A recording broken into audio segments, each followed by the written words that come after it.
Windows and the NSA, EU data protection and more. Welcome to another Security Weekly, where I share the newest stories from around the tech world. All code can be potentially buggy, but you know you have a problem when the NSA tells you. According to the security agency, it has discovered a major flaw in Windows 10 that could have been used by hackers to create malicious software that could pass as legitimate. Microsoft has responded swiftly with the patch and said it has not seen any evidence of the bug being exploited. This comes at an awkward time as just this week Microsoft ended its support for Windows 7. As the NSA's cybersecurity director remarked, and I quote, "This makes trust vulnerable."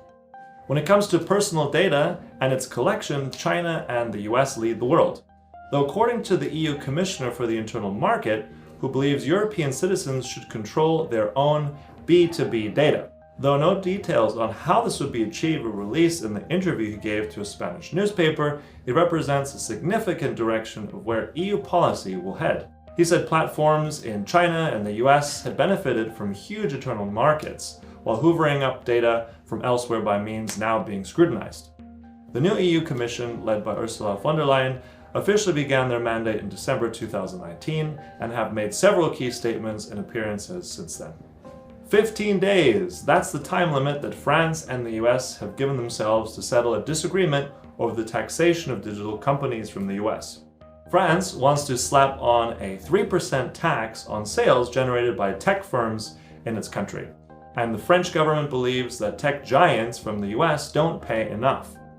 The US has threatened 100% tariffs on French imports to the US, which would hit key export goods like luxury products and wine.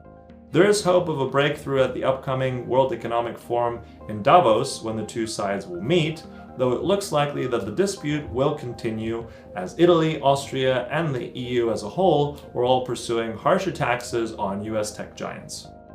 Germany wants to implement facial recognition.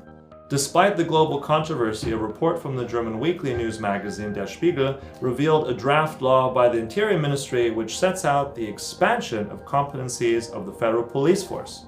Within that remit, it states that facial recognition technology will be deployed at 135 train stations and 14 airports across Germany.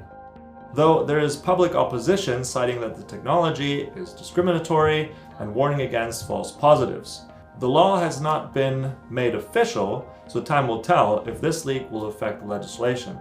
If it does go ahead, then Germany would join Japan, India, and China, and several other countries who've already implemented facial recognition tech at various public transport locations. And that's all for this week's edition of Security Weekly. Be sure to subscribe and follow us online, and remember guys, stay safe.